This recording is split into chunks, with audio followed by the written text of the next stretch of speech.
Greetings and welcome to a very quick creative briefing for today, September 15th. I want to show you another promotion that the kind folks at IK Multimedia are running until the 22nd of September that I think you should take advantage of.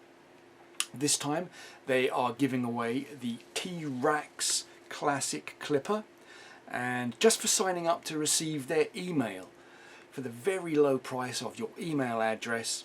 And IK run promotions all the time throughout the year, so it's a good idea to sign up for their newsletter anyway. So let's jump over into T-Rax and see what the Classic Clipper is all about. So before we get into what the Classic Clipper is and does, let's talk a little bit about what T-Rax is and what it does. So T-Rax is a suite of plugins that are hosted inside your digital audio workstation, VST and AU format, but also T-Rax is an environment and platform in and of itself. So as such, it's I find it very appealing. The user interface is very easy to navigate, and everything's clear and concise and is visually very appealing. The tools are also pretty high quality, I think, for the price. There you can obviously get into some very high-end mastering tools, mastering plugins, without even getting into hardware, which obviously is like off the scale. And T-Rax is a great solution. I've been using it for about a year, and I really enjoy using it, and I think the results speak for themselves. So that's T-Rax, and I have the full version, so I have a whole sort of plethora of the plugins, of the tools available. T-Rax, IK Multimedia are giving away the Classic Clipper. So what is the Classic Clipper? I have a sound file loaded up. It's a song I just finished mixing. It's a cover song I did of an old Sisters of Mercy tune. If you follow the channel, you've probably seen it. I've got notification of it if you subscribe.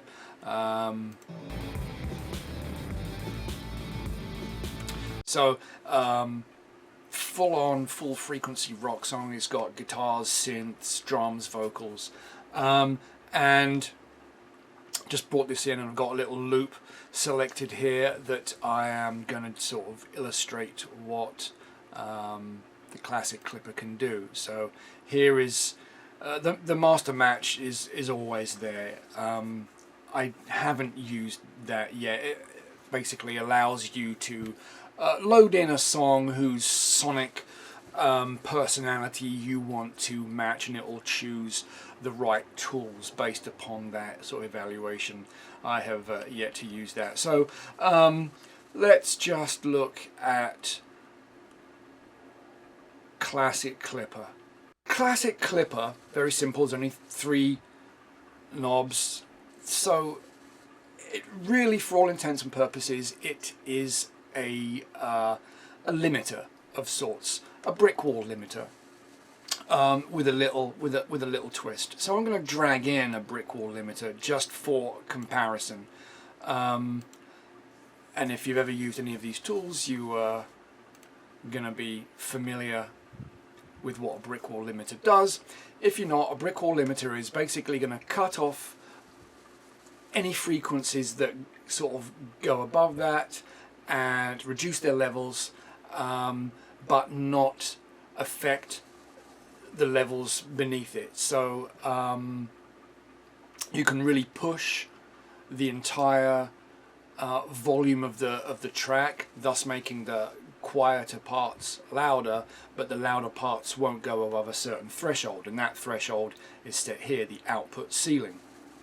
Obviously 0 dBs is where digital clipping occurs, and that's something we don't want to do. If we have our sound files go above 0 dB, then they're going to start to clip, and that sounds nasty. So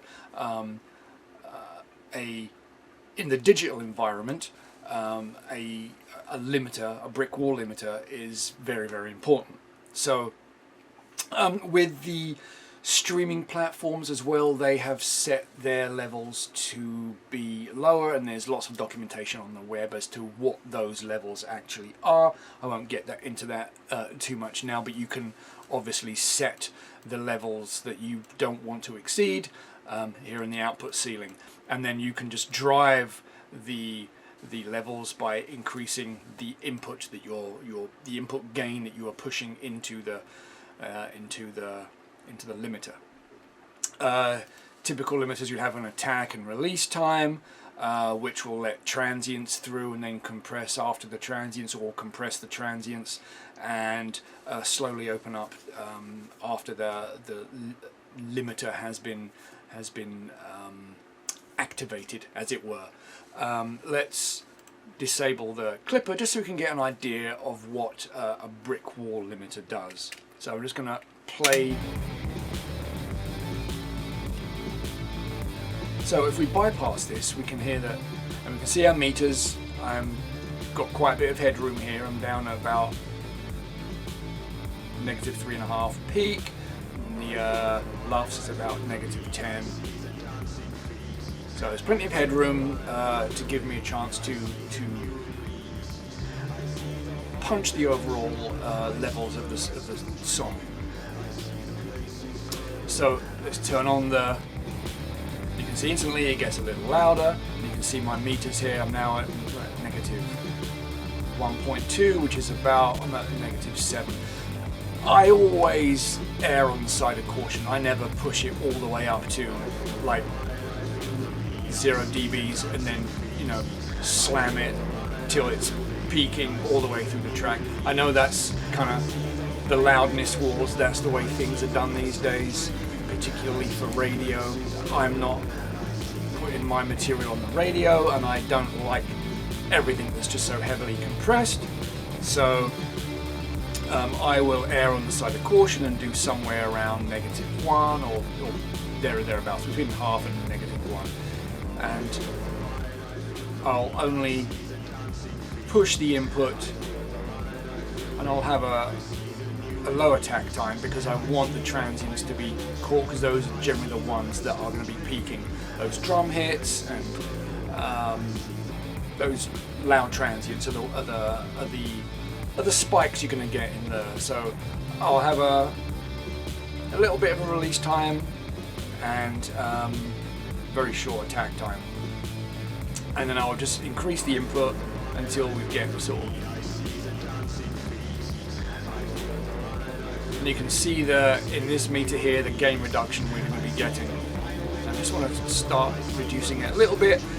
If you really push it, then you start to get into distortion, not clipping, but the sound is going to start to get really saturated, and I don't want that. I don't want everything to be too gainy, but I just want it to be a little louder. So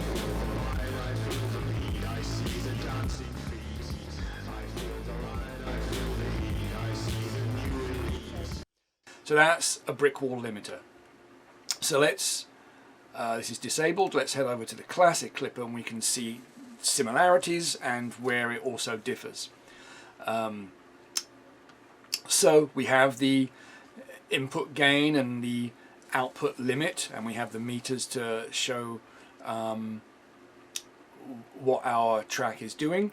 And instead of attack and release, we have this slope that talks about the knee. And in compression terms, if you're familiar with audio compressors, you know that the knee talks about how sharp or how smooth the roll on and roll off of the compression. So a brick wall limiter is definitely a hard knee. It gets to that level and it's gonna shut off, although you can dictate how quickly it opens and closes or activates and deactivates with the attack and release time. In this case, we're looking more at the shape of the curve that activates it, where for all intents and purposes it really acts like a long attack or a slow attack, when you have a rounded slope, a shallow slope like this, when you have a hard knee and a steeper slope, that's really going to be a lot tighter of attack and release times for all practical sense of using it. So let's take a listen. So again, it's bypassed. If I activate that with 0-0, it's not really doing much.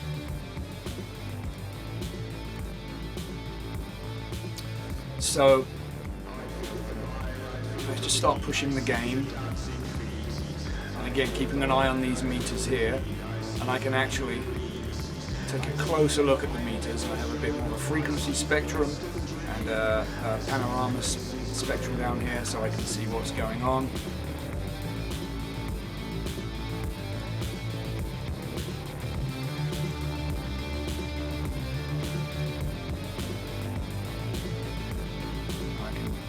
So bring this down just a little bit so it's not right at the beat. So you can see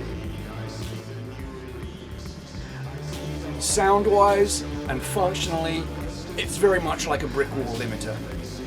We have this slope here where the effects I feel are going to be a little less obvious, a little more subtle.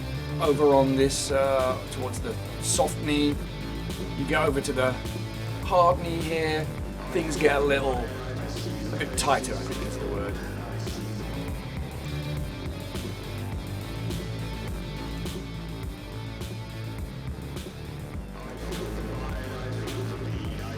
So big effect, raises the overall level, a final sort of bit of spit and polish on the track.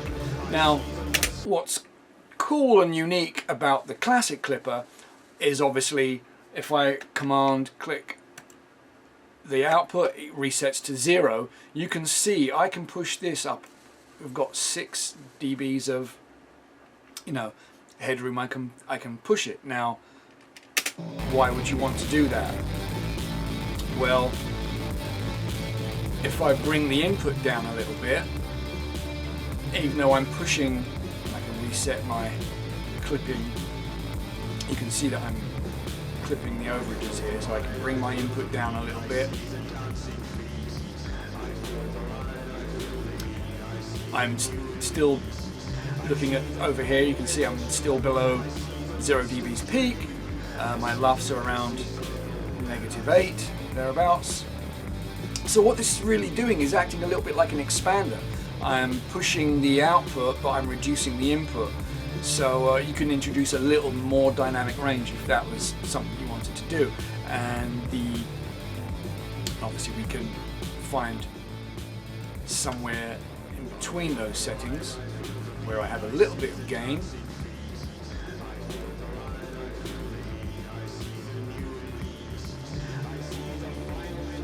If I shift so they can get more control, it'll go up in smaller increments. Always keeping an eye on the meters here, making sure that I'm not over here. These little indicators will tell me if I'm clipping.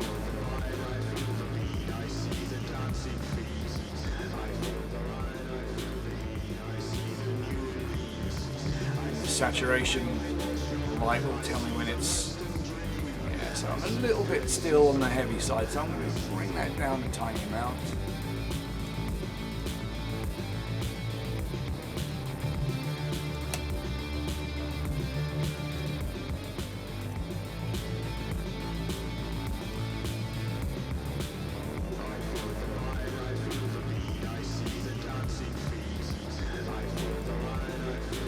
Okay, so that is the difference between the classic clipper and a brick wall limiter. So it has its place. A brick wall limiter is great, but the classic clipper is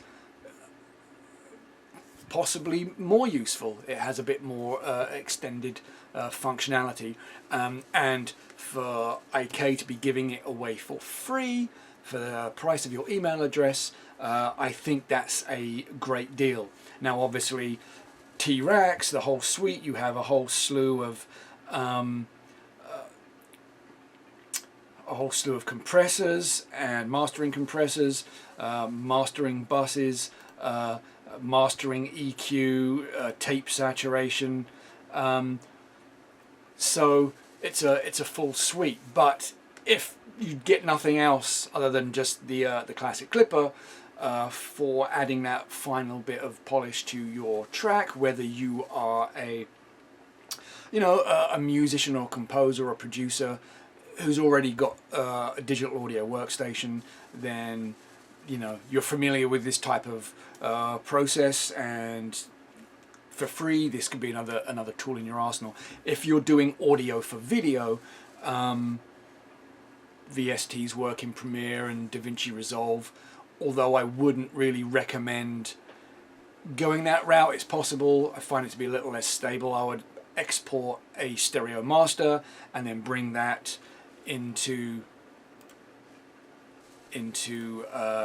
T-Rax. You import your audio files here, and you can then apply a chain. You can apply EQs, and you can do all your mastering in this one environment. So it's like a freemium model again. You can download what they call the custom shop, the T-Rax custom shop, and then you can like buy the suite or buy sort of piecemeal the modules that sort of plug into it. And those modules are VSTs that will work in your digital audio workstation or your NLE video editing environment. But I find it to be it works better for me just to use the export stereo master and bring that into the T-Rax environment and work on the mastering chain there. So you have about a week left. It's the 15th of September today when I produce and upload this. The promotion ends on the 22nd.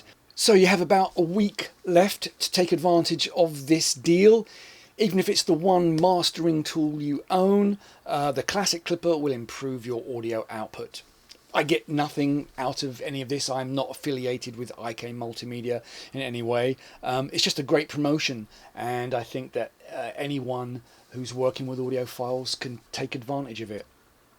Okay, that's it for now. Thanks for joining me. Thanks for watching. I hope you found this useful and or interesting. So stay tuned. There's always more to come on the channel. And so, like, subscribe, follow, thumbs up, all that good stuff. And enjoy your free tools. Be creative, and I'll see you on the next one.